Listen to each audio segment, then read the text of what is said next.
કરોડપતિ ભલે વારસામાં મળી પણ વારસામાં કરોડપતિ તો કરોડપતિ જ રહે.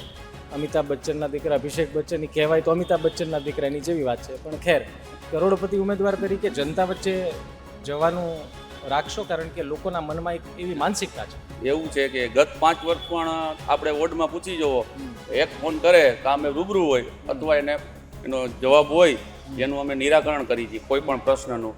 એટલે એ કાંઈ અમારે માટે નવું જ નથી કે ગત 5 વર્ષ અમે તનતોડ મહેનત કરેલી જ છે લોકોની. રાજનીતિમાં તો લોકોની અપેક્ષા એવી હોય કે મારા ઉમેદવાર એવા હોવા જોઈએ કે વરસાદનું પાણી ભરાય તો કમર સુધીના પાણી હોય તો ઉમેદવાર અંદર જતા રહેવા જોઈએ. પછી કરોડપતિ નહીં ઉતરે એવી લોકોને માનસિકતા હોય છે.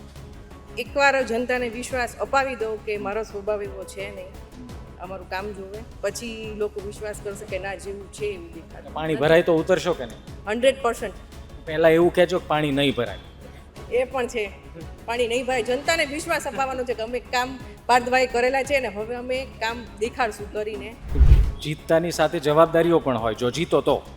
હા, એ તો છે જ તે, નહીં સંભાળશું તે. નમસ્કાર, અમે જામનગર પહોંચ્યા છીએ ઇલેક્શનના કવરેજ માટે અને જામનગરમાં અલગ અલગ લોકોને અલગ અલગ ઉમેદવારોને મળી રહ્યા છે. જામનગરમાં વોર્ડ નંબર 16 એ ચર્ચાનું કેન્દ્ર પણ બન્યો છે. એની પાછળનું કારણ છે ભારતીય જનતા પાર્ટીના પેનલના 4 ઉમેદવાર. આમ તો ભારતીય જનતા પાર્ટીના ઉમેદવારમાં 3 નવા ચહેરા અને 1 પાર્થ કોટડિયા જે છે એ રિપીટ થયા છે. પરંતુ ચર્ચાનું કેન્દ્ર એટલા માટે છે કારણ કે ચર્ચામાં એમનું સોગંદનામું પણ છે. એમની સાથે વાતચીત કરીશું. કરોડપતિ ઉમેદવારો છે આ બધા, એને જોજો, કેમ કે આ બધા જનતાના સેવક થવાના છે. એમને સવાલ પૂછીશું, એમની પાસેથી જાણીશું. ધનજીભાઈ અમારી સાથે છે. ધનજીભાઈ, તમારા 4 સાથી મિત્રો સોગંદનામા રસપ્રદ છે. કરોડપતિ ઉમેદવાર બહુ જૂજ જોવા મળે. ના, એવું નથી, પણ તમે જે કહો છો, પણ સાધારણ પરિવારમાંથી આવી છીએ અમે, ને ભારતીય જનતા પાર્ટી અમને ટિકિટ આપી છે તો અમે સાર્થક કરી બતાવશું એવી અપેક્ષા છે. ને બાકી તો જનતાનું જે જનાર્દન. શું આપ બિઝનેસ કરો છો? આપ વ્યવસાય? હા, વ્યવસાય મારે છે ને બ્રાસપાટ છે પ્લસ ખેતી છે. ને બાકી જેડીસી એસોસિએશનમાં 2 વાર કારોબારી સભ્ય રહી ચૂક્યો છું. લઘુ ઉદ્યોગ ભારતીના મેમ્બર છું. વૃક્ષો રોપણમાં અત્યારે કાયમી સભ્ય છું. એ સિવાય ઘણી જાહેર સંસ્થામાં, પછી સત્રા સમાજમાં સલાહકાર સમિતિમાં હું છું. અમારે તમે આટલા બધામાં છો, તમારે વિધાનસભા લડવી જોઈએ. ના, બસ આ અમારા માટે પહેલું ફર્સ્ટ ટાઈમ ટિકિટ મળી છે, પાર્ટીએ પસંદગી કર્યા છે તો સાર્થક કરી બતાવ્યું. ઠીક છે. પાર્થભાઈ અમારી સાથે છે. પાર્થભાઈ આમ તો અનુભવી છે.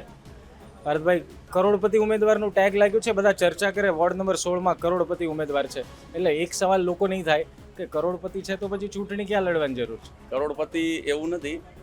જે પણ કાંઈ મિલકત દર્શાવવામાં આવી હોય બધી વારસાગત છે, કે ઉત્તરોત્તર જે પરિવારમાં આવતી હોય એ મુજબ છે. બાકી અમારું માધ્યમ તો માત્ર ને માત્ર લોકસેવાનું છે. એક સવાલ, કરોડપતિ ભલે વારસામાં મળી પણ વારસામાં કરોડપતિ તો કરોડપતિ જ રહે. અમિતાભ બચ્ચનના દીકરા અભિષેક બચ્ચનની કહેવાય તો અમિતાભ બચ્ચનના દીકરાની જેવી વાત છે. પણ ખેર, કરોડપતિ ઉમેદવાર તરીકે જનતા વચ્ચે જવાનું રાખશો, કારણ કે લોકોના મનમાં એક એવી માનસિકતા છે. એવું છે કે ગત 5 વર્ષ પણ આપણે વોર્ડમાં પૂછી જવો, એક ફોન કરે કે અમે રૂબરૂ હોય અથવા એનો જવાબ હોય એનું અમે નિરાકરણ કરી છીએ કોઈ પણ પ્રશ્નનું. એટલે એ કાંઈ અમારે માટે નવું જ નથી કે ગત 5 વર્ષ અમે તનતોડ મહેનત કરેલી જ છે લોકોની. 2 મહિલા ઉમેદવારો છે, ખ્યાતિબેન છે, નીતાબા છે. ખ્યાતિબેન, પહેલી વાર ચૂંટણી લડો છો? હા. કેવું આમ લાગી રહ્યું છે? રાજનીતિમાં ચૂંટણી લડવી અલગ વાત છે, રાજનીતિમાં રહેવું અલગ વાત છે. સારો છે, નવા એક્સપિરિયન્સ મળે છે, લોકોના સંપર્ક નવા થાય છે, નવા અનુભવો, એકબીજા સાથે વાતચીત કરવામાં નવું જાણવા મળે છે. સારું. જે લોકો કરોડપતિ ઉમેદવારનો ટેગ આપે છે એને શું કહેવું છે તમારે? ના, એ વાત ખોટી છે. અમારી આ પાર્થભાઈ જેમ કહ્યું એમ વારસાગત જ છે. અને એક સ્કૂલ ચલાવીએ છીએ અમે, ટ્રસ્ટી છું, પણ એવું નથી. એ જે કરોડપતિનો ટેગ લગાવે છે એ વાત ખોટી છે. એટલે રાજનીતિમાં તો લોકોની અપેક્ષા એવી હોય કે મારા ઉમેદવાર એવા હોવા જોઈએ કે વરસાદનું પાણી ભરાય તો કમર સુધીના પાણી હોય તો ઉમેદવાર અંદર જતા રહેવા જોઈએ. પછી કરોડપતિ નહીં ઉતરે એવી લોકોને માનસિકતા હોય છે. એકવાર જનતાને વિશ્વાસ અપાવી દો કે મારો સ્વભાવ એવો છે નહીં, અમારું કામ જોવે, પછી લોકો વિશ્વાસ કરશે કે ના જેવું છે એવું દેખાડે. પાણી ભરાય તો ઉતરશો કે નહીં? 100%. પહેલાં એવું કહેજો કે પાણી નહીં ભરાય. એ પણ છે, પાણી નહીં ભાઈ. જનતાને વિશ્વાસ અપાવવાનો છે કે અમે કામ પાર્થભાઈ કરેલા છે ને હવે અમે કામ દેખાડશું કરીને. બસ શું વિશ્વાસ લાગે છે આ વખતે પરિણામ કોર્પોરેશનનું કેવું લાગે છે? કોંગ્રેસ તો એવું કહે છે કે આ વખતે પવન ભરી ગયો છે જામનગરનો, આ વખતે જામનગરમાં ભાજપના સુપડા સાફ થઈ જવાના. ના ના એવું નથી, કામ દેખાય છે અને પબ્લિકનો રિસ્પોન્સ અમને બહુ મળે છે, એટલે અમને નથી લાગતું એવું કે ચેન્જ થશે, એવું બીજેપી જ આવશે. તમને એવું લાગે તમે જીતી જશો, બાકી ખબર નહીં. એટલે જનતા ઉપર છે. નીતાબા અમારી સાથે છે.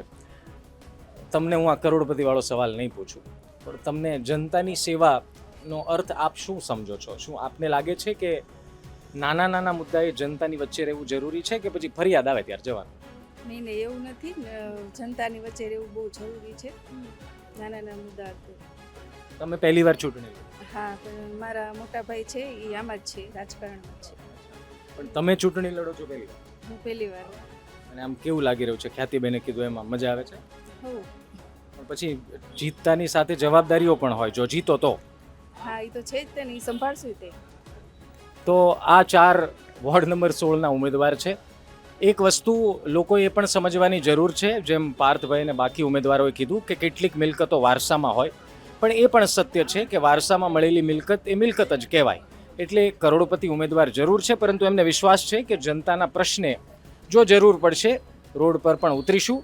પાણીમાં ઉતરવાનું આવે તો પણ ખ્યાતિબેન વોર્ડ નંબર 16ના ઉમેદવાર ઉતરશે, પરંતુ પહેલાં આશ્વાસન એવું પણ લઈ લઈશું કે પાણી ન ભરાય.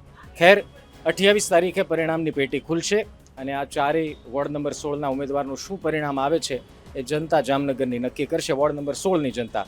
આશા રાખીએ કે જનતાના કામને પ્રાધાન્ય મળે, ન કે રાજનીતિના મુદ્દાઓને. તમારું શું માનવું છે કમેન્ટ જરૂર કરજો. બાકી મળીએ, ધ્યાન રાખો, મજા કરો. સીતારામ.